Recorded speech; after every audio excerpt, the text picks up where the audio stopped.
키스텝에서는 그 청정경제 기반 마련과 성과를 극대화하는 데 필요한 다양한 정책적 의견을 수렴하고 또 실현 가능한 정책 방안으로 발전시키기 위해서 수요 포럼을 진행해 왔습니다. 과학기술 기반의 창조경제 실현을 위한 정책 이슈로 기술사업화와 창업, 미래 신성장 동력 창출, 지식재산 관리 및 활용, 융합연구 활성화, 또 창조경제 시대의 대학의 변화 모색이라는 다양한 주제를 공유하고 또 의견을 수렴한 바 있습니다. 그동안의 수요 포럼을 종합 정리하는 시점에서 창조경제 실현의 현재와 향후 과제를 논의하는 장으로 오늘 포럼을 이렇게 마련하게 되었습니다. 그동안은 키스텝 내부에서 저희가 하면서 또 YTN을 통해서 저희가 저희 포럼의 내용을 이제 보낸 바 있습니다. 오늘 이렇게 밖에 나와서 현장에서 하니까 더욱더 현장감이 있을 것 같습니다. 지난 2년간 박근혜 정부는 창조경제를 최우선 국정 과제로 삼아 과학기술 기반으로 한 국민행복구현과 신시장 및 일자리 창출을 위한 정책을 중단 없이 또 부지런히 추진해 왔습니다. 창조경제 정책 추진 2년 동안에 창의적 인재 육성 그리고 벤처 창업자금 생태계 선순환 방안을 마련하고 또 실패에도 불구하고 제도된 할 수 있는 환경의 개선 그리고 창조경제 문화의 조성, 확산 등을 위해 많은 노력을 해온 바 있습니다. 이제 그 2년간의 창조경제 정책 추진 과정을 이제 좀 되돌아보고 세 번째 해를 맞이하는 길목에서 창조경제 기반을 공고히 가지고 또 성과를 극대화하기 위한 방안을 모색할 때라고 생각해서 이렇게 자리를 마련하게 됐습니다. 이제는 민간 중심으로 가시적인 성과를 좀 창출하고 이를 통한 일자리 확대 및 신시장 그리고 신산업 창출 등 창조경제 결실을 맺기 위해 좀 더 노력을 기울여야 될 때라고 생각합니다. 금번 키스텝 포럼의 일부 주제 발표에서는 그런 의미에서 지난 2년간의 창조경제 정책 추진으로 달라지고 발전된 현재의 창조경제 환경에 대해서 실제 현장의 목소리를 들어보려고 합니다. 두 분의 발표를 통해서 앞으로 지속적으로 개선되거나 또 강조되어야 할 정책에 대한 의견이 제시될 수 있기를 바랍니다. 이후 2부 패널 토론에서는 주제 발표를 바탕으로 과학기술계뿐만 아니라 산업, 금융, 사회 등 각계의 전문가를 모시고 우리나라 창조경제의 현주소를 진단하고 앞으로 창조경제를 견인하는 데 필요한 과학기술의 새로운 정책 이슈 및 아젠다를 발굴하기 위한 심도 있는 논의가 진행될 것으로 기대됩니다. 아무쪼록 좋은 의견을 많이 제시해 주기 바라며 키스텝은 앞으로도 여러분과 함께 여러분께서 주신 의견을 바탕으로 향후 창조경제와 과학기술 정책 제안과 또 실행에 열심히 노력하도록 하겠습니다. 바쁘신 중에도 키스텝 포럼에 참석해 주신 모든 분께 다시 한번 감사의 말씀을 드리고 항상 건강하시고 그리고 연말연시 잘 보내시고 또 새해 복 많이 받기 바랍니다. 감사합니다. 첫 번째 순서는 키스텝 수요 포럼을 주관했던 사업조정본부 변순천 본부장님께서 14년도 수요 포럼에 대해서 정리해 주시겠습니다. 예, 안녕하십니까. 키스텝 변순천입니다.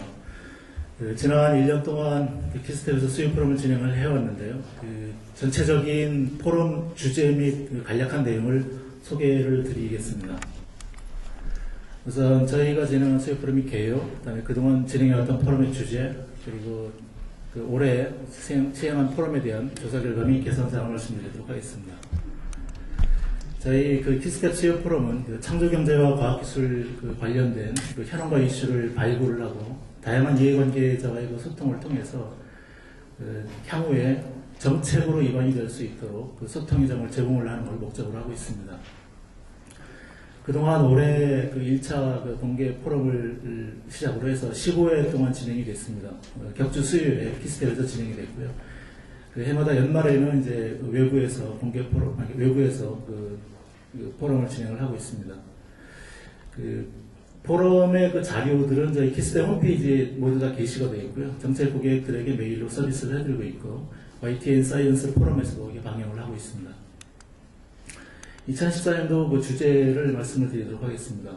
주로 이제 기술사업화 관련된 부분, 그다음 미래 성장 동력 창출 관련된 부분, 그다음에 대학이라든가 이런 교육과 관련된 부분, 연구와 관련된 부분, 다음에 지재권 관련된 부분 주로 이제 5분야로 이제 나뉘어져 있습니다. 우선 이게 그 기술사업화 및 창업과 관련된 내용이 많은 호응을 좀 얻었습니다. 기술사업화 활성화를 하기 위한 여러 가지 방안들이 제시가 됐었고요. 특히 이제 창업 쪽에 있어서는 이제 창업 생태계를 복원한다는 전략이 이제 많이 호응을 얻은 바가 있습니다. 제2벤처분 구성을 위해서 코스닥을 독립을 하고 벤처 인증제를 복원을 하고 주식 옵션 제도를 개선해야 된다는 제안을 한 바가 있고, 많은 부분이 이제 실제로 정책에 반영이 되어서 시행이 되고 있습니다. 또한 지식재산권 관리와 관련된 부분에 있어서는 지재권이 이제는 보호가 더 중요하다라는 측면에 제안이 있었습니다. 정부라든가 기업, 학계 각각 특화된 전략을 마련해서 시행을 해야 된다는 제안이 있었고요. 공공부문에서 많이 가지고 있는 특허를 좀 활용을 좀 제고를 해야 된다는 제안이 많이 있었습니다. 특히나 이제 R&D 기획 단계부터 비즈니스 관점을 반영을 해서 지재권 전략을 수립을 해야 된다. 발명 등록제를 확대 시행을 해야 된다. 특허 명세 작성을 하고 이제 유망 특허망을 창출을 할 수 있도록 지원을 많이 해야 된다. 이런 제안이 있었습니다. 또한 근간에 이제 사물 인터넷이 많이 각광을 받고 있는데요. 스마트폰 이후에 새로운 비즈니스의 기회로서 사물 인터넷이 이제 제안이 됐었고요. 특히 이제 사물 인터넷 쪽이 융합 기반의 산업이기 때문에 새로운 산업을 창출하거나 또는 그거로 영역을 확장하는 쪽에서 많은 부분 이제 진전이 있을 거라는 제안이 있었습니다. 특히나 이제 사물 인터넷 쪽 관련해서는 한계 비용이 거의 다 제로이다라는 수준으로 경제가 좀 변화가 될 예정이기 때문에 이 사물 인터넷의 필수적인 인프라를 개별 기업에 맡겨놓지 말고 공공 인프라 성격으로 구축을 하는 게 어떤가 하는 진지한 제안도 있었습니다. 또한 대학이라든가 교육 쪽에 있어서도 많은 제안이 있었는데요. 특히 이제 대학에서는 이제 교육, 연구, 창업이 3일체가 된다는 제안이 있었습니다. 대학에서의 창업 활성화를 위한 몇 가지 제안이 있었는데요. 기업가 정신의 교육, 특히 이제 대학과 교수의 평가제도, 성실 실패 인정, 연대보증제도 개선 등 여러 가지 제안이 있었습니다. 또한 앞으로 한국대학이 어떻게 발전해 나갈지 발전 방향에 대해서도 제안이 있었습니다. 특히 이제 대학 본연 역할을 회복을 해야지 되고, 대학마다 이제 특성화 전략을 마련을 해야지 되며, 더구나 이제 앞으로 이제 사회적 요구를 특히 충족시키는 방향으로 대학이 발전해야 된다는 제안이 있었습니다. 또한 연구 부분에 있어서는 이제 개방형 융합 연구가 특히 이제 많은 관심을 끌었던 것 같습니다. 이런 융합 연구 활성화를 위해서는 이제 핵심 전략이 개방, 그다음 온사이트 집결 연구 조직이라고 이제 제안을 하신 바가 있고요. 특히 이제 출연연에 있어서는 임무상 출연연이 할 수 있는 연구에서 앞으로는 이제 해야만 되는 연구를 전환을 하고 융합 연구에 이제 앞장을 서야 된다는 제안이 있었습니다. 또한 미래과학기술 인재 양성을 위해서는 미래과학기술 인재들이 융합 리더십을 가져야지 된다는 제안이 있었는데요. 특히 이제 미래 전반을 파악해서 보편적인 이해관계를 조율할 수 있는 이런 역량, 그다음에 여러 다양한 사람들과 소통할 수 있는 역량, 그다음에 전체를 조망할 수도 있어야 되지만 세부적인 전문 지식도 보유하는 그런 역량을 보유해야 된다는 제안이 있었습니다. 그동안 15차례 포럼을 진행을 하면서 포럼에 참여하신 분들을 대상으로 만족도를 조사를 해보았습니다. 운영이나 연사라든가 주제 쪽에서는 대부분 다 만족한다는 의견을 주셨는데요. 특히 이제 대학이라든가 연구 쪽, 그다음에 창업과 관련된 부분이 상당히 많은 호응을 얻은 바가 있습니다. 다만 이제 포럼 개최 장소가 저희 키스텝 회의실로 한정이 돼 있어서 장소가 좀 약간 협소한 게 아니냐 이런 개선사항, 그다음에 앞으로 저 포럼 결과물을 많이 좀 공유를 좀 했으면 좋겠다는 응답들이 있었습니다.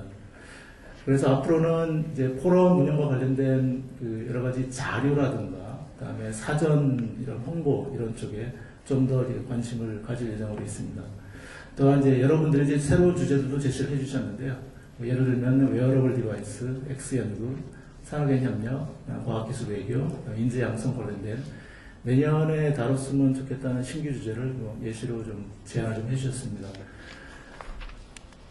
앞으로 이제 내년에도 키스텝에서는 제안하시는 여러 가지 이슈, 아이디어들을 종합을 해서 R&D 혁신 생태계를 조성을 하고 이를 통해서 창조경제를 구현할 수 있도록 최선의 노력을 다하겠습니다. 감사합니다. 이제 본격적으로 창조경제 정책 추진 2년차의 현 추세를 진단하는 발표를 듣도록 하겠습니다. 먼저 네오팩트 창업 스토리를 통해 현재의 창조경제 환경에 대한 현장의 목소리를 들어보겠습니다. 네오팩트 반호영 대표님을 박수로 모시겠습니다. 안녕하세요. 저 네오팩트의 반호영이라고 합니다. 사실 이게 처음에 제 발표를 제안받았을 때 제가 이런 데서 발표를 해도 되는 건지 사실은 좀 약간 의아하기도 하고, 저는 사실 성공한 벤처 사업가도 아니고, 그래서 이제 제가 이런 데 발표를 할 자격이 있는 건지 제가 잘 몰라서, 저는 성공하지도 않았는데 이런 발표를 해도 됩니까? 그랬더니 김문정 박사님께서 성공할 벤처라고 해서 네, 성공할 거라는 거에 대해서는 제가 의문을 가지고 조금 이상할 것 같아서 그냥 받아들였습니다.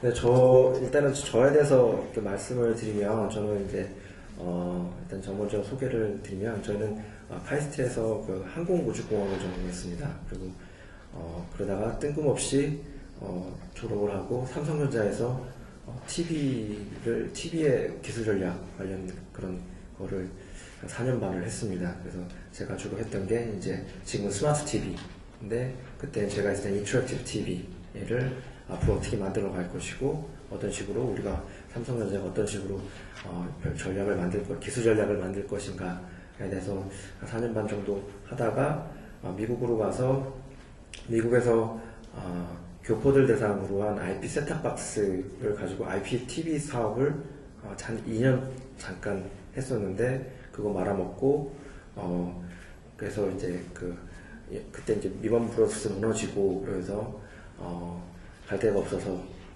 유니버시티 버지니아에서 이제 MBA를 한 2년 정도 하고 돌아와서 창업을 했습니다. 사실 이제 창업을 하는 중간에는 또 저도 이제 MBA 인턴으로 또 금융회사에도 일을 한 적은 있는데, 다시 이제 다시 한번 도전해보고 싶다는, 한번 실패를 한 바탕으로 다시 한번 도전해보고 싶다는 생각이 들어서 이렇게 창업을 하게 되었습니다. 그냥 간단하게 제 소개를 이제 드렸고요. 제가 이제 오늘 좀 말씀드릴 사항은 제가 이제 뭐 다 알고 있지는 못하고, 저도 결국은 이제 제가 경험한 바에 판단해서 경험한 걸 보고 듣고 한 걸 가지고 이제 제가 말씀을 드리려고 하는 건데, 미국과 한국에 있어서 어떤 식으로 이제 창업 환경이 다른가. 사실 저보다 더 훌륭하신 분들이 많아서 또 다 알고 있는 내용도 많을 것 같은데, 그냥 제가 아는 범위 내에서 말씀을 드리겠습니다. 일단은 그럼 저희 회사가 뭐 하는 회사인지, 또 사실 제가 어떤 사람인지에 대해서 이제 앞서 이제 설명을 드렸고, 저희 회사가 뭐 하는 회사인지도 약간 궁금하실 것 같아서 그것을 좀 말씀을 드리겠습니다. 저희 회사는 그 스마트 뇌졸중 재활 솔루션을 만들고 있습니다. 2010년도에 6월 달에 설립을 했고요. 그리고 지금 이제 4년 정도 됐습니다. 그리고 한 25명 정도의 직원들이 이 스마트 뇌졸중 재활 솔루션을 만들기 위해서 개발하고 있고, 최근에 이제 5개, 서울대병원, 분당재생병원, 단국대병원, 보라매병원, 그리고 국립재활원, 이렇게 처음으로 이번에 개발한 거를 납품을 했습니다. 그리고 저희가 약간 조금 자랑이지만 세계에서 제일 큰 재활 관련 전시회가 레아케어라고 있는데, 2014년도에 저희가 13개 이노베이티브 프로덕트 중에 하나로 뽑혔습니다. 저희가 개발한 제품이. 그래서 그게 저희가 만든 제품은 어떻게 하면 뇌졸중 환자들, 그러니까 광범위하게 뇌졸중 환자들이 병에 걸리시고 그 다음에 재활을 하실 때 어떻게 하면 싸고 경제적으로 부담도 안 가고 또 효과적으로 그분들이 다시금 그 기능을 회복할 수 있게끔 할 방법이 무엇일까라는 그런 주제를 가지고 제품을 만들고 있고, 그거에 대해서 계속적으로 제품 개발을 하고 있습니다. 그래서 이건 뭐 사실 오늘 발표 주제는 저희 회사에 대한 소개는 아니어서 그냥 저희 회사의 소개는 그냥 간단하게 넘어가려고 하고 있고요. 그래서 저희는 저런 그 재활 센서나 로봇 테크놀로지가 같이 들어있는 재활 기구와 그 소프트웨어 플랫폼, 저희는 이제 게임화된 재활 콘텐츠, 그리고 그거를 재활 훈련을 극대화시키는 재활 러닝 스피션 알고리즘을 결합시킨 재활 소프트웨어 플랫폼이 결합해서 재활 훈련을 통합적으로 할 수 있는 그런 솔루션을 지금 만들고 있습니다. 그러면 이제 어떻게 시작을 했느냐, 이제 저희가 창업 스토리에 대해서 뭐 간단하게 이제 사실 본격적으로 말씀을 드리면 2010년도에 4월 달쯤이었어요. 예, 저는 이제 동부에서 MBA를 하고 있었고, 제 이제 창업 그 코파운더인 최영근 박사, 저희 CTO인 최영근 박사는 USC에서 뇌졸중 재활 알고리즘으로 박사학위를 이제 박사 공부를 하고 있었는데, 그 와중에 이제 사실은 제 아버님이 뇌졸중에 걸리셔서 돌아가셨고, 저희 큰아버님도 사실 뇌졸중에 걸리셔서 좀 고생하시다 돌아가셨기 때문에 이 뇌졸중이라는 환자와 그 가족들이 고통에 대해서 사실은 저는 어느 정도 알고 있었거든요. 근데 이거를 효과적으로 경제적으로 할 수 있는 방법을 연구하고 있다는 얘기를 이제 들었고, 왜냐면 이제 저희 CTO도 이제 카이스트 선배님이신데 그쪽에서 그런 걸 연구하고 있다고 하니 이런 거는 한번 사업화를 한번 해봐야겠다 라고 이제 마음을 먹고 그럼 우리 돈이 없으니까 어떻게 하지 라는 그 생각에 저희는 뭐 전혀 이런 상황을 잘 몰랐는데 어디서 이렇게 주워 들으니까 무슨 국가과제라는 게 있다고 하더라고요. 뭐 나이파라는 곳이 있고, 그래서 나이파에서 창업을 하기 전에 아이디어를 이렇게 과제 제안서를 쓰면은 돈을 주는 그런 프로그램이 있다고 해서 사실 그렇게 제안을 3일 만에 뚝딱 써가지고 해서 덜컥 돼가지고 그렇게 해서 사실은 얼떨결에 창업을 했습니다. 사실 그 와중에 이제 뭐 저도 이제 비즈니스 스쿨에 다니니까 이제 동네에 있는 벤처 캐피탈이나 이런 쪽에 또 물어보고 교수님들 통해서 이게 과연 적합할 것인가, 창업 아이템으로 만약에 문의를 해보고 하니까 다들 되게 긍정적으로 생각하시더라고요. 약간 미국에서는 헬스케어 쪽 하면은 또 상당히 큰 문제점을 가지고 있고, 그것의 니즈에 대해서 명확하게 어느 정도 사람들이 인식하고 있기 때문에 너희들이 정말 이거 프로토타입을 만들 수만 있다면 괜찮은 아이템일 것이다 라고 얘기를 해줬기 때문에 이건 한번 해보면 좋지 않을까라는 생각이 들었어요. 그래서 어떻게 보면은 사실 한국의 창업 환경에 대해서 사실은 전혀 모르는 상황에서 사실 창업을 하게 됐고, 사실 그 당시에 미국에서 할 것인가 한국에서 할 것인가에 대해서 고민이 많았는데, 당시 이제 한국에서 이렇게 과제 지원을 1억 4천을 준다고 하니 당연히 한국에서 해야겠구나 라는 생각으로 창업을 했고, 저기 보이는 이제 저희가 봉천동에 조그만 사무실에서 이제 시작을 했습니다. 그래서 이제 저건 뭐 아주 전형적인 창업의 어떤 과정입니다. 뭐 특별할 건 없고요. 제가 이런 과정들을 거쳐서 지금 가고 있다고 생각하고 있고, 또 뭐 미국이나 뭐 한국이나 다 비슷할 거라고 생각합니다. 결국 아이디어가 있고, 그걸 프로토타입을 만들고, 그리고 중간에 시리즈 A, B, C를 거쳐서 성장을 하고, 그 다음에 엑싯을 하는 이 과정 중에 이제 있는데, 근데 궁극적으로 이제 제가 느낀 거는 이 과정 중에 어떤 조금씩 다른 게 느껴지더라고요. 예, 저도 이제 미국 학교에 다닐 때 친구들이 이제 창업을 이제 원하는 친구들이 고민하고 그렇게 노력하는 미국 친구들을 많이 봤는데, 저는 이제 한국에서 이제 창업을 하게 돼서 그것과 어떻게 이제 스토리가 다른지에 대해서 이제 얘기를 하게 되면은 가장 큰 차이가 사실은 돈을 어디서 구하느냐가 조금 많이 창업을 처음 시작할 때 돈을 어디서 구하느냐가 좀 많이 다른 것 같아요. 예를 들어서 이제 3F, 이제 Family, Friends, Fools. 그래서 가족, 친구, 멍청이. 이 세 명한테 주로 돈을 처음에 이제 구하는데, 처음에 창업할 때 경영대에서 가르쳐 주더라고요. 파운드 할 때 누구한테 돈을 모아주고 아니면 패밀리 혹은 프렌즈 풀스라고. 어쨌든 그리고 혹은 엔젤한테 구하고, 미국에서는 주로 이제 이 3F 혹은 엔젤인데, 근데 한국에서는 조금 약간 더 하나의 길이 있더라고요. 대출 그리고 국가지원금.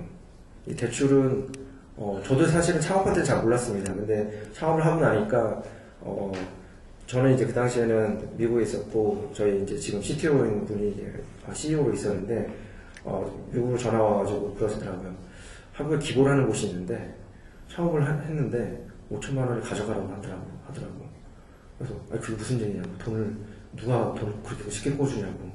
그래서, 한국에서는 그렇게, 창업을 하고 나서는, 돈을 받는 게 그렇게 어렵지 않다라는 거예요, 저는. 그래서 저는 상당히 깜짝 놀랐어요. 아니, 어디서 대출을 5천만 원을 그렇게 쉽게 해주지? 그래서, 물론, 여기 기부분들이 그렇게 쉽지는 않겠죠, 당연히. 하지만, 5천만 원을 준다고 해서, 저는 처음에 왜 대출을 받냐. 창업을 했는데, 리스크가 큰 사업을 하는데, 빚을 지고 처음부터 시작하면 그게 말이 되느냐. 저는 되게 반대를 했어요. 근데 한국에서는 다 그렇게 한다는 거예요. 그래서, 그래도 당시 또 사실 그 지원금도 제가 워낙 돈이 없이 시작해가지고, 돈이 조금 필요한 상황이었고, 그래서 이자도 싸다고 그래서, 이건 안 받으면 안 되는 거구나. 그래서 저도 그냥, 그럼 받아야지 하고서 기부를 5천만 원을 받았습니다. 근데 이 얘기를 하면은, 미국 친구들이나, 미국 친구들한테 얘기를 하면은, 제가 이렇게 대출이라는 걸 받고, 나라에서 그랜트를 1억 4천만 원을 창업도 하기 전에 받았다 그러면은, 깜짝 놀래요. 그렇게 좋은 제도가 있고, 너 대단하다. 한국의 정부에서 너를 인정해서 1억 4천이나 돈을 주고 했다. 사실 한국의 상황을 잘 안다면 사실 별거 아닌데, 어떻게 보면. 근데 그 친구들이 얘기하기에는 되게 엄청난 걸로 인정을 하더라고요. 사실 제가 톡하고 그렇게 얘기는 못했어요, 사실. 제가 그게 별거 아니다라는 사실을. 근데 어쨌든 그랬고, 그리고 나서는 이제 그 다음에 이제 프로타입 만들고, 엔젤이나 벤처 캐피탈을 투자를 받아서, 그 다음에 M&A나 IPO를 가는 전형적인 수준인데, 중간중간에 이제 페일이 있겠죠. 페일이라는 게 망하기도 하고, M&A가 되기도 하고, 아니면 그냥 창업자들끼리 서로 싸워서 나가기도 하고, 이런 여러 가지가 있는데, 이제 이 과정 중에서 뭐가 좀 다른가 이제 조금 말씀을 드리려고 해요. 그러면 이제 조금 제가 드리고 싶은 거는, 제가 제 경험을 얘기했지만, 어떻게 보면은 그 초기에는 좀 더 모르겠습니다. 제가 생각하기에는, 한국에서 창업이 더 쉽지 않은가. 특히 이제, 요즘엔 대학생들도 무슨 창업 경진대도 워낙 많고, 돈도 초기 기업 많이 주기도 하고, 아주 초기 할 때. 그리고 창업하면, 제 주위에도 보면은, 기술 보증에서 이렇게 많이 주시더라고요. 5천만 원 정도는. 그리고 국가 지원금도 초기 기업에 많이 그것도 경쟁이 있긴 하지만, 나름 잘 주시더라고요. 그리고 근데 그에 반해서 미국 애들은 그 아이디어를 들고서 엔젤을 찾으러 다니고 엄청 찾아다니면서 그 돈을 받기 위해서 많이 노력을 하더라고요. 물론, 가족 중에 돈 있는 사람들은 이렇게 지원을 받아서 창업하는 경우도 있지만, 근데 그 다음이 참 문제인 것 같아요. 지금은 사실 많이 좋아졌습니다. 사실 박근혜 정부의 창조경제에 저희도 많이 혜택을 받은 거라고 생각을 하는데, 초기 펀드들도 요즘에 많이 생기긴 했는데, 저희가 이제 2012년도만 해도 사실 초기 펀드가 많이 없었어요. 근데 그 다음이 문제인 게, 회사는 차렸는데 그 다음 단계에서 뭔가 진행을 할 때, 그 다음부터는 사실은 엔젤이라든지 초기 펀드라든지 그게 있어야 되는데, 물론 제가 잘 무능해서 그런지는 모르겠지만, 제가 많이 힘들었는지 모르겠지만, 주위에서도 많이 보면은 그 다음 단계로 넘어가는 게 너무 힘들어 하시더라고요. 저도 많이 힘들었고. 그러다가 이제 그리고 또 이제 초반에 이제 어떤 창업해서 국가 과제를 받았는데, 뭐 그게 사실은 저희가 3일 만에 써서 덜컥된 게 사실 운이 좋아서 된 거지, 아주 쉬운 건 아니었더라고요. 그 후에 제가 계속 안 됐거든요. 그러면서 돈을 못 버니까, 결국은 모든 많은 벤처 기업들이 여기에 빠집니다. 몸 파는 일에. 몸 팔고 기술 팔고. 용역이죠, 사실. 뭐, 저희도 삼성전자, 뭐 SK텔레콤, 아브라퍼스픽, 뭐 이런 대기업들의 어떤 소프트웨어나 뭐 하드웨어, 뭐 프로타입 만들어주기도 하고 그런 기술 용역을 많이 했는데, 사실 큰 꿈을 안고서 제품을 만들기 위해서 창업을 했는데, 결국은 그 꿈을 위해서 어떻게든 돈을 벌어야겠다는 생각을 했어요. 그래서 뭐 삼성전자, 뭐 이런 대기업 같은 데 용역을 해줬는데, 실제로 이게 돈을 벌리는 것 같은데 돈이 안 벌리더라고요. 그냥 월급만 주고 나면은 남는 게 없어요. 뭐 흔히 얘기해서 이제 매머스로 이제 용역 비용을 따지는데, 그 기준이 제가 삼성전자에 있으면서도 이런 거는 잘 몰랐는데, 삼성전자 밖에 나와 보니까 너무 비합리적이더라고요. 돈이 안 걸려요. 그냥 고생만 하고. 물론 좀 남는 거는 조금 있죠. 경험이라든지 그런 게 남긴 한데, 결국에는 저도 2010년도에 창업하고 2012년도 말까지 계속 이 용역과 이 용역의 늪에 빠져가지고 제대로 제품 개발을 하지를 못했어요. 그런데 이제 운 좋게 그 다음에 이제 저는 뭐 그 이후에 뭐 여러 가지 환경적인 변화도 있고 해서 그게 이제 VC 펀딩을 받았고, 뭐 저희 회사는 12억 정도 펀딩을 받았는데, 그 이후에 또 뭐 여러 가지 좀 어떻게 운빨이 따라서 여러 가지 뭐 정부 과제도 많이 되고, 또 병원과의 파트너십도 맺게 되면서 현재까지의 어떤 어느 정도의 어떤 저희 나름대로의 어떤 성과를 낼 수가 있었습니다. 근데 사실 많은 벤처 스타트업들이 뭐 저희처럼 운이 좋은 케이스만 있는 건 아니라, 제가 이제 창업했을 때의 어떤 비슷한 시기에 창업한 사장님들을 보면은, 저 용역의 늪에 빠져서 결국 헤어나지 못하다가 그냥 문 닫거나 아니면 대출로 연명하시다가 결국 신용불량자가 되거나, 그런 분들을 꽤 많이 봤습니다.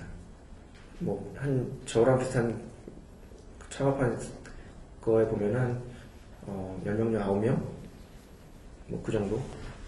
그분들 뭐 물론 성공하시는 분들도 있지만, 근데 이제 아까 이제 요 부분에 있어서, 그럼 왜 우리 나라에서는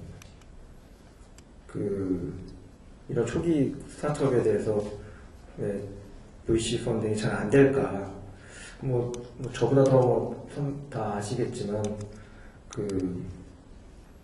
가장 큰 이유가 저는 그렇게 생각을 해요. 사실 벤처 캐피탈 하시는 분들도 다 훌륭하신 분이고, 만나보면은 다 뭔가 이제 스타트업에 대해서 뭔가 좀 더 같이 성장하고자 하는 어떤 순수한 마음을 가지신 분도 많고, 훌륭하신 분들이 많아요.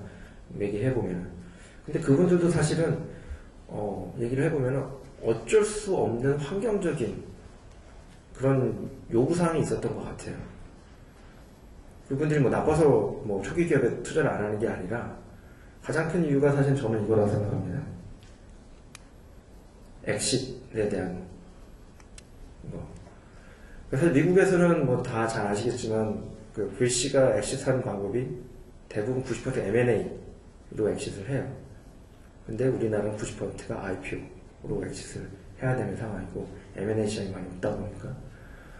그러면 결국은 아까 앞서 보셨던 이 부분에 있어서 중간에 VC가 투자를 하고 난 다음에 회사가 IPO까지 못 가더라도 중간에 VC들은 자금을 회수할 수 있는 기회를 가지게 되는데, 한국은 다 IPO를 가야지 회수를 할 수가 있기 때문에 그분들도 어쩔 수 없다는 생각이 들더라고요. 그리고 또 하나는 지금은 많이 달라졌어요. 사실은 뭐 지금은 M&A 하거나 뭐 특히 M&A 하거나 M&A 하는 경우 막 박수 쳐주고 막 그런 분위기가 있는데, 예전에는 사장이 회사 지분을 팔고 M&A를 해서 하면은 그거에 대해서 먹튀가 아니냐라고 하는 그런 어떤 분들도 있더라고요. 그래서 사실은 그런 모든 뭐 과정들이 초기 기업에 대해서 투자를 뭐 어렵게 하는 게 아닌가라는 거 저 나름대로 생각을 해봤습니다. 그래서 보면은 제 이제 미국에 있을 때 이제 친구들도 얘기를 해보면은 제 이제 학교 동급생들 중에는 뭐 자기가 학교 오기 전에 3번 정도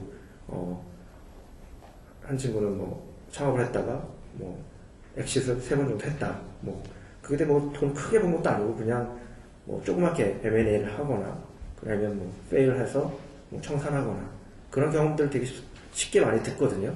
근데 되게 쉽게 얘기를 해요. 그런 거에 대해서 뭐 이렇다. 근데 저는 그게 되게 저렇게 어떻게 쉬울 수가 있지? 근데 쉽더라고요. 그렇게 쉽게 얘기하는 거 보면. 그래서 그런 관점에서 좀 어떤 관념과 방법에 있어 차이가 어떤 그런 것들을 지금의 어떤 환경을 만들지 않는가라는 생각이 들고요. 그리고 일단은 또 하나의 이제 창업자들을 참 괴롭게 하는 문제가, 저도 그런 걸 많이 느꼈는데, 실패했을 때 어떻게 할 것인가. 제가 처음 창업을 미국에서 LA에서 했을 때 실패하거나 되게 좀 트라우마에 있어서 되게 많이 힘들었었는데, 그 당시에는 약간 뭐 저는 뭐 그렇다고 해서 뭐 제가 빚을 지거나 그러진 않았지만 저도 이제 대표는 아니었거든요. 근데 실패에 대한 어떤 두려움, 실패에 대한 어떤 어떤 부끄러움, 이런 것들이 좀 있었어요.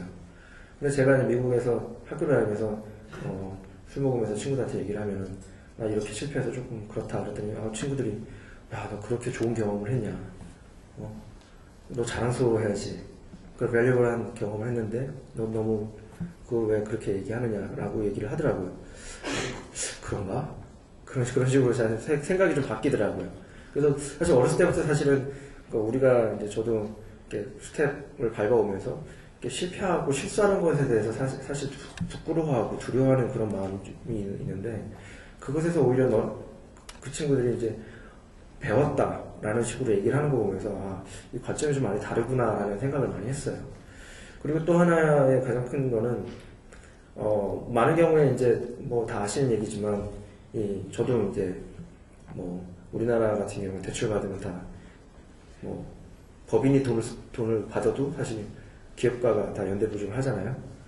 저도 연대보증을 다 했는데, 그러면서 이제 나는 돈을 쓴 적이 없는데, 나는 내 월급만 가져갔는데, 법인의 어떤 법인과 개인의 어떤 책임의 범위, 이게 결국은 쉬운 엑싯을 힘들게 만드는 것 같아요. 왜냐면 하다가 보면 안 될 가능성이 많아요. 사실 스타트업은 내가 생각했던 게 처음에 했던 게 좀 잘못 생각했구나 라고 생각하고 사실 접어야 될 타이밍이 있는 것 같아요. 이게 시장 상황이나 뭐 이런 것들이. 근데 못 접어요. 두려워서. 연대보증 해놨기 때문에. 근데 미국 애들 같은 경우에는 그냥 파산보호 하거나, 어떻게 보면은 정말 아닌 상황에서는 이제 뭐 물론 모르겠습니다. 뭐 나름대로 힘들죠, 거기도. 근데 우리나라에서 어떤 개인과 어떤 법인의 어떤 책임의 한계를 명확히 해서 그런 거에 대해서 그나마 좀 그렇지 않을까라는 생각이 들더라고요. 그래서 근데 보면은 이제 대표분들끼리 스타트업 하시는 분들끼리 모여서 얘기하면은 다들 그 걱정하세요. 잘못되면 어떡하지? 그럼 다들 이제 서로 이제 정보를 교환하죠. 그 굴레에서 어떻게 꼼수를 부려서 벗어날 수 있는가. 사실은 그 꼼수가 좋은 건 아니거든요. 왜냐면 그거를 아는 사람은 그 꼼수를 통해서 벗어나고, 어떻게 보면 그 정직한 사람은 그 선량한 피해를 입게 되는데, 그래서 그런 거에 대해서, 실패에 대해서 어떤 그 손쉽게 실패하고 손쉽게 다시 창업하고 그리고 기업가와 그 어떤 법인의 어떤 책임의 한계를 명확히 하는 게 결국은 중요하지 않을까라고 생각을 했습니다. 제가 좀 허접한 발표를 했는데 그냥 제 경험에 의해서 그냥 좀 부족하지만 말씀을 드렸고요. 제가 틀릴 수도 있고 또 사실 저보다 더 훌륭하신 분들이 많기 때문에 그냥 이런 경험한 사람이 그냥 짧은 소견을 얘기했구나라고 그냥 들어주셨으면 좋겠습니다. 감사합니다. 네. 생생한 스토리를 들려주셨습니다. 네, 대표님 발표 감사드립니다.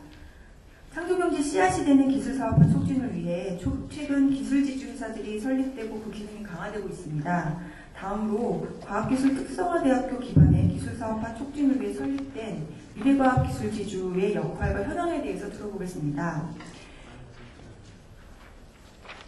미래과학기술지주 김영호 대표님을 모시겠습니다. 박수 부탁드립니다.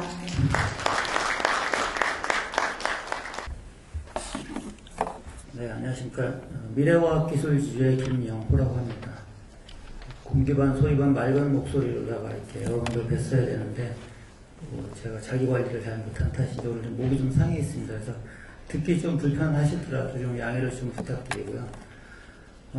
제가 오늘 잡은 주제는 기술지주회사에 대한 건입니다. 이제 앞서 반 대표님이 초기에 이제 자본을 갖다가 주는 부분에 3F가 있다고 얘기를 하셨었는데, 저희는 패밀리도 아니고 프렌즈도 아니고 혹시 풀인가 뭐 이런 생각을 잠깐 해봤어요. 그래서 기술지주회사에 대해서 저희가 말씀을 드리는데 그리고 그거에 이어서 저희 회사에 대해서 약간 소개를 하고 저희 회사 어떤 역할을 하는지에 대해서 말씀드리도록 하겠습니다.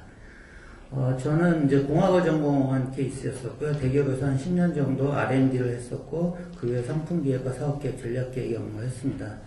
그 뒤에 10년 정도는 벤처캐피탈에서 이제 투자 업무를 갖다 했었고요. 최근 3년에는 이제 전북에 있는 기술지주회사를 맡아서 기술 사업화 업무를 했었습니다. 기술 지주회사에 대해서 말씀드리겠습니다. 기술지주회사라는 게 이제 만들어진 게 2008년도에 처음 만들어졌고 현재 한 38개 정도의 기술지주회사가 운영이 되고 있습니다. 그래서 이 기술지주회사가 현재까지 운영되는 형태가 어떻고 그리고 어떤 문제점이 있고 그런 문제점들을 좀 해결할 수 있는 방안이 어떤 것들이 있나 좀 먼저 말씀을 드리겠습니다. 기술지주회사를 말씀드리기 전에 이제 기술사업화라는 것에 대한 정의를 간단히 해봤습니다.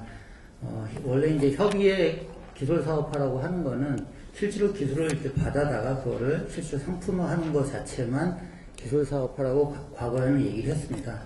근데 최근에는 그 R&D의 성과물 자체를 특허화하고 기술 이전하고 기술 사업화하는 이쪽에 풀 프로세스를 점점 합쳐서 광의의 개념으로 기술 사업화를 얘기를 하고 있습니다.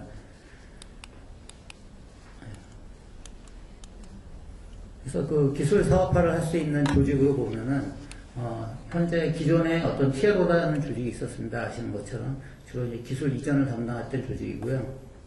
최근 몇 년에 와서 이제 기술 사업화라는 기술 지주회사라는 이제 신규 조직이 이제 태동이 됐고 그 뒤에 가서는 엔젤이나 엑셀러레이터, 벤처캐피탈, 프라이빗 에쿼티 펀드 등이 어떤 투자를 해주는 재무적인 투자자로서의 역할을 해주고 있습니다. 그래서 앞단 두 개를 이제 기술사업화 조직이라고 얘기를 하고요.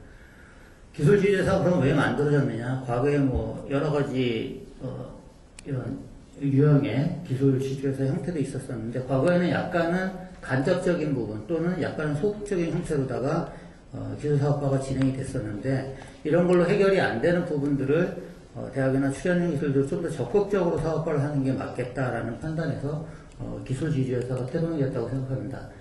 현재 기술지주회사의 형태를 보면은 크게 이제 세 가지 형태로 분류가 구분이 되는데요. 요거는 이제 법 체계에 따라서 이제 구분을 해놓은 겁니다. 실제로 이제 그 교육부의 산촉법에 근거한 통상 대학기술지주회사라고 얘기하는 산학의 협력기술지주회사가 있고요. 여기는 서울대를 포함해서 35개의 기술지주회사가 있습니다. 그리고 신기술 창업전문회사라고 중기청의 벤트법에 근거한 기술지주회사 형태가 있는데 여기에는 저희 회사를 포함해서 출연형 공동기술지주회사인 한국과학기술지주회사와 에티홀딩스 이렇게 3개의 기술지주회사가 있습니다. 그리고 산업통상자원부의 기초법에 근거한 공공용 첨단 기술지주회사가 제도는 있는데 아직 이 형태로 만들어진 기술지주회사는 없습니다. 그래서 이 두 개 형태의 기술지주회사가 현재 운영이 되고 있다고 보시면 되고요. 전국적으로 보시는 바와 같이 기술지주회사들이 운영이 되고 있고, 올해는 대구 경북의 공동기술지주회사, 그리고 한국해양대학교 기술지주회사가 산하경 공동 기술지주회사로다가 새로 태동을 했고요. 말씀드린 신기술 창업전문회사 형태의 기술지주회사 3개가 현재 이제 대전에 위치를 하고 있습니다. 그럼 기술지주회사는 기존에 여러 툴들이 있는데 도대체 뭐가 다른 거냐, 그 내용을 좀 들여다보겠습니다. 전체 기업들의 이제 전체 사업화되는 프로세스인데요. 이 프로세스 중에서 여기 이제 말씀드린 엔젤이나 뭐 엑셀러레이터나 벤처캐피탈은 제가 아까 재무적인 투자자라고 정의를 드렸습니다. 근데 그들이 안 하고 있는 영역에 보면 가장 중요한 게 이쪽에 파운딩의 어떤 기능입니다. 이쪽에서는 대학이나 수련연이나 있는 기술을 발굴한다든지 또는 기업에서의 어떤 사업 기회나 이런 것들을 발굴을 해서 그게 정말 타당성 있는 사업이냐를 분석을 합니다. 그리고 타당성이 있다고 사업성이 판단이 됐을 때는 회사를 만들 수 있는 구조를 짜서 실제로 회사를 만들고 거기다가 사람들을 투입을 하고 해서 실제로 비즈니스를 만드는 그런 일을 합니다.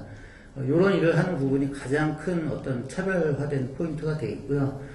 그리고 투자 측면에서도 재무적인 관점의 투자자라기보다는 약간 전략적인 관점의 투자자로 포지셔닝을 하고 있고, 나머지 뭐 인큐베이션을 하거나 컨설팅을 하거나 부분은 이런 툴들하고 좀 비슷한 형태를 띠고 있습니다. 기술지주회사를 운영했던 사례를 갖다가 이제 한 3가지 말씀드리겠는데, 이걸 보시면 뭐 되게 이해가 빠르실 거예요.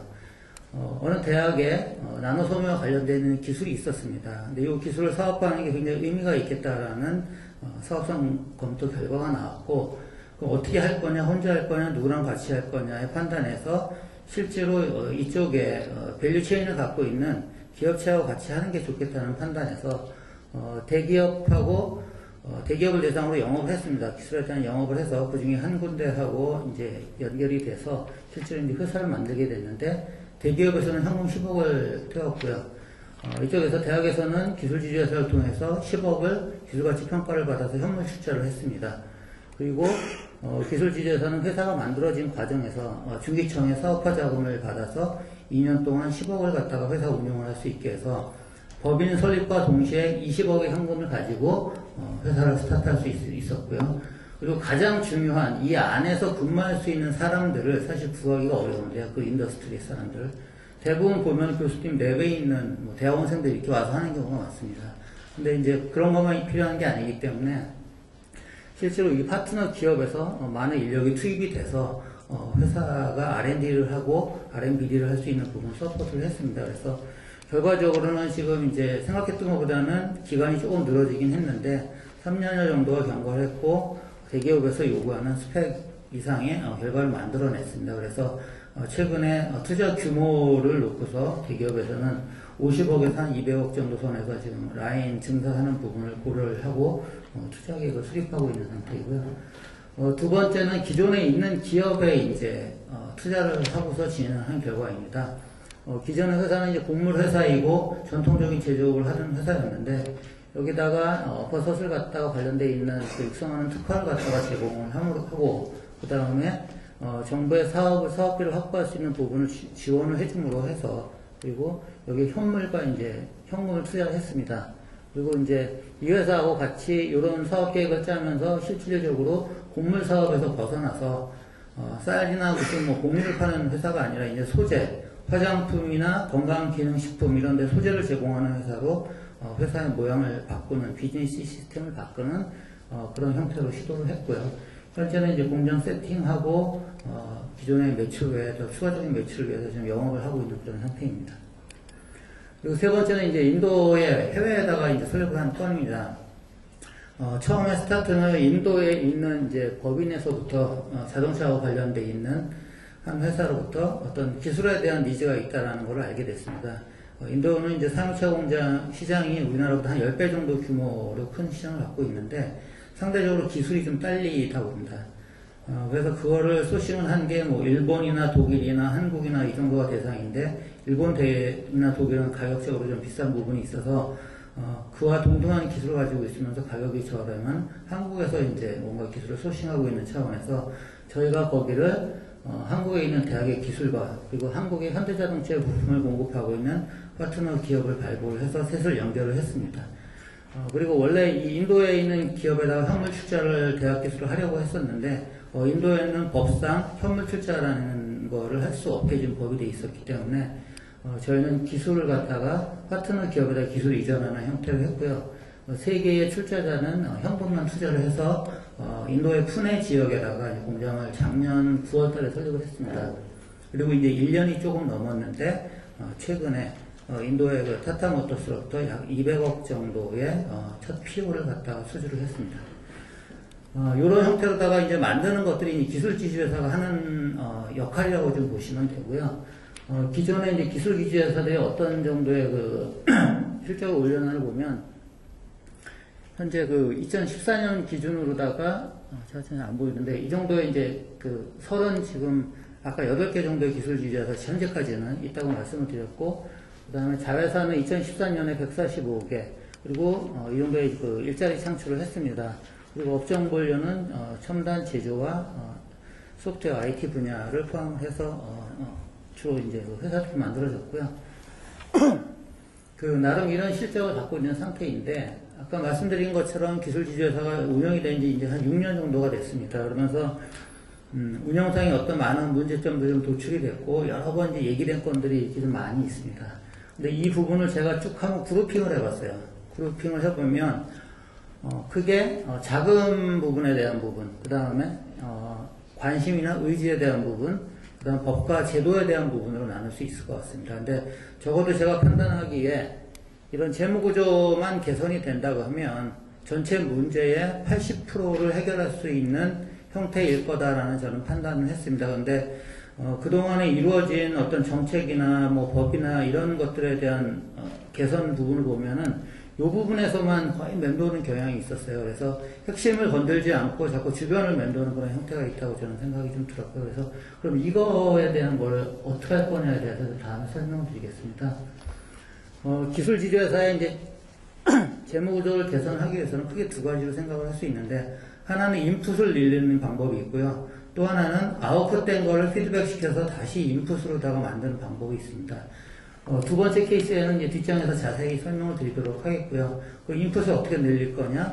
먼저 이제 기본적으로 대학에서 기술사업과에 대한 관심이 있어야 됩니다. 근데 그게 어떤 핵심적인 포인트는 대학이 아니기 때문에 그렇게 할 수 있도록 어떤 제도적으로 좀 유도하는 장치가 좀 필요할 것 같고요.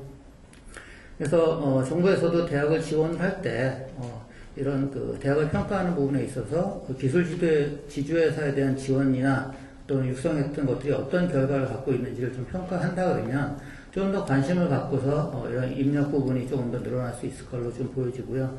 정부의 사업비를 갖다가 직접 기술 지주회사에 지원하는 부분에 있어서도 대학을 충분히 연계시켜서 할 수 있는 방법이 있다고 생각합니다.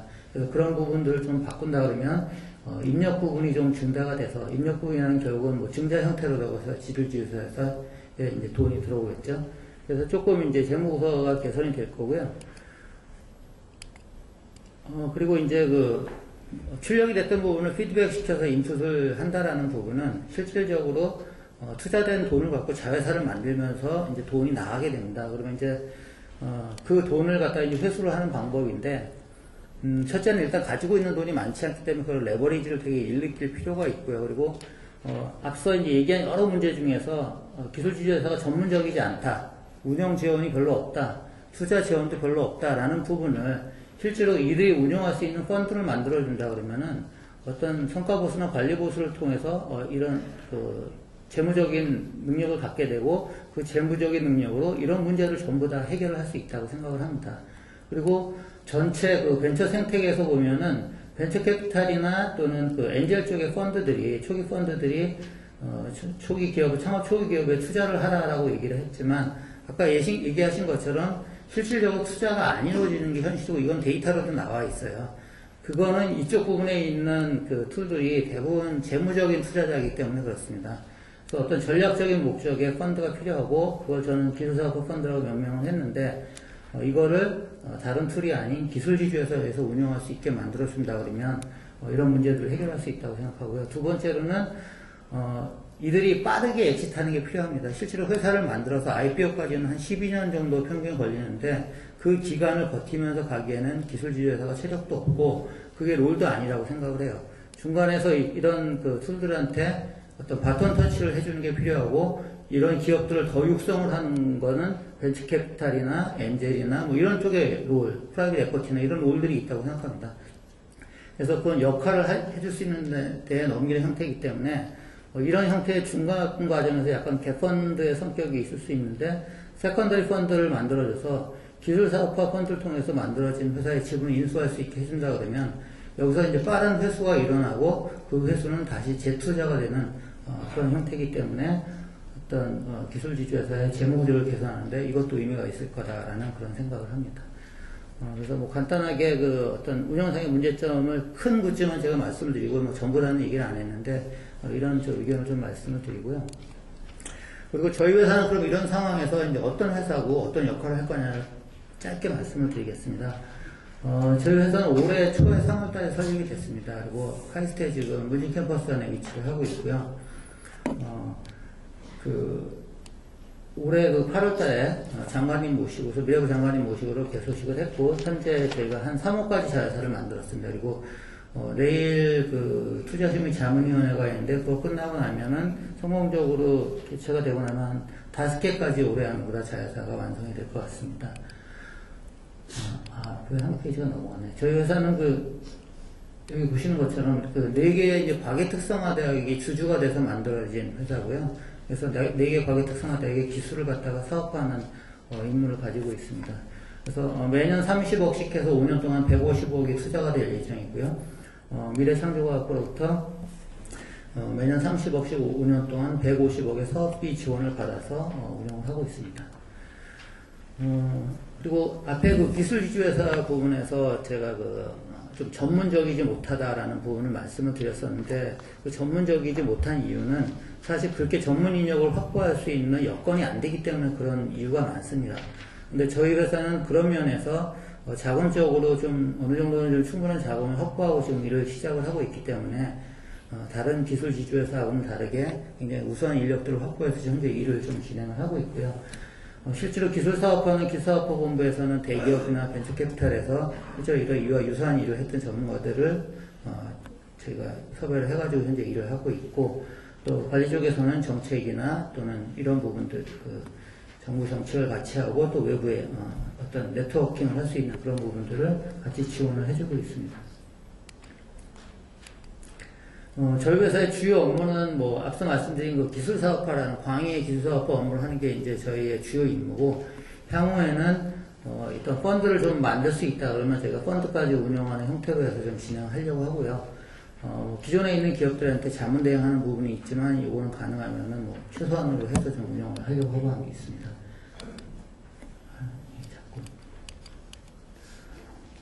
그리고 이제 저희 회사의 어떤 전략 부분인데 자회사를 만들면서 중요한 게 기술만 필요한 건 아니고 실질적으로 사람과 자금이 한꺼번에 필요하기 때문에 저희는 최소한 그 리스크를 줄일 수 있는 조인트 벤처 형태의 자회사를 만들거나 아니면은 기존에 있는 기업을 전환 설립하는 형태를 좀 많이 좀 선호를 하고 있고요. 그리고 시작부터 글로벌을 할 수 있는 그런 것들을 좀 지향을 해서 지금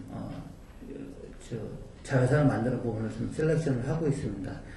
그리고 마지막으로는 제가 4개 과기 특성화 대학도 있고 주변에 이제 출연인도 있고 있지만 유사한 기술이나 유사한 테마는 묶어서 뭔가 서로 시너지를 낼 수 있는 그런 패키징을 해가지고 회사를 만드는 그런 전략을 가지고 있고요. 그 만든 이후에는 재무적인과 비재무적인 관점에 이제 사업 관리를 하고 회사를 설립할 때부터 엑시트에 대한 스트래티지는 갖고 시작을 합니다. 그래서 이건 어떤 형태로 엑시트를 하겠다라는 걸 먼저 제가 감안을 하고 사업 관리를 하면서 진행을 합니다. 그리고 이제 현재 진행을 해서 거의 지금 마무리 단계에 있긴 한데요. 처음에 스타트한 것 중에 저희가 4개 과기 특성화된 기술들을 전부 통합하는 작업을 갖다 시도를 했습니다. 그래서 올 말쯤이면 거의 완성이 되고 내년 초쯤에 저희가 오픈을 할 건데요. 이걸 통해서 저희가 기술 사업화를 할 수 있는 어떤 데이터를 좀 확보를 하고 외부에 있는 기업들도 실제로 이 기술허브 시스템을 통해서 본인들이 어떤 원하는 기술들을 갖다가 소싱할 수 있는 그런 형태로 운영을 하려고 하고요. 단순히 뭐 DB만 만드는 게 아니라 여기서 실제적으로 기술 사업화가 할 만한 아이템들을 한 350개 정도를 골라가지고서 저희가 좀 더 디테일한 SMK까지 만들어서 운영을 할 계획입니다. 아까 이제 5개 저희가 이제 자회사를 갖다가 이제 만들었다고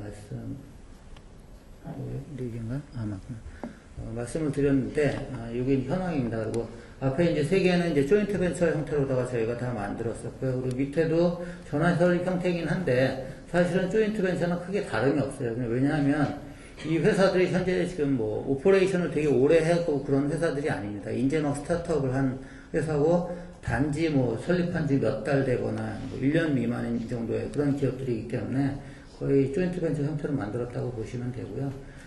대학들의 기술을 가지고 있는 형태로 다 좀 만들었습니다. 그리고 이제 저희가 10년 계획에서 한 2022년 정도에는 저희 회사 자체도 흑자로 전환할 수 있는 이제 그런 형태로 하고 자회사들 매출이 전체 합쳐가지고 한 4천억 정도 그 당해년도에 될 수 있는 이제 그런 형태로 다 만들려고 비전을 갖고 운영을 하고 있고요. 그 마지막에 맺은 말인데요. 그 기술 지주회사는 제가 보기에는 굉장히 좋은 툴이라고 생각을 합니다. 근데 이 툴 자체가 너무 효율적으로 현재 운영이 되고 있지 못하다는 생각이 드는데 그런 부분들을 법과 제도를 좀 개선을 하고 좀 관심을 좀 집어넣어서 좀 인풋을 더 해준다 그러면은 기술 사업화에 있어서 어떤 역량을 갖다가 낼 수 있는 좋은 어떤 기능을 가질 수 있을 거다라는 생각을 합니다. 그래서 저희가 먼저 좀 늦게 만들어지는 기술 지주 회사이긴 하지만 그래도 다른 데에 비해서 조금 더 좋은 여건을 가지고 있으니 우리가 기술 지주 회사의 베스트 프랙티스가 되보자 라는 걸 직원들하고 저희가 비전을 같이 공유를 하고 일을 하고 있고요. 그래서 좋은 성적들을 많이 내서 다른 기술 지주 회사들한테도 어떤 모범이 되는 사례가 좀 되려고 하고 그런 부분들을 현재 저희는 좀 진행을 하고 있습니다. 그래서 여기 계신 분들 중에서는 뭐 정책에 관여하시는 분들도 있고 또 뭐 여러 분야에 계신 분들이 있으실 텐데 기술 지주 회사에 좀 더 좀 관심 가져주시고 지켜봐 주셨으면 감사하겠습니다. 네, 이상 발표를 마치겠습니다. 감사합니다.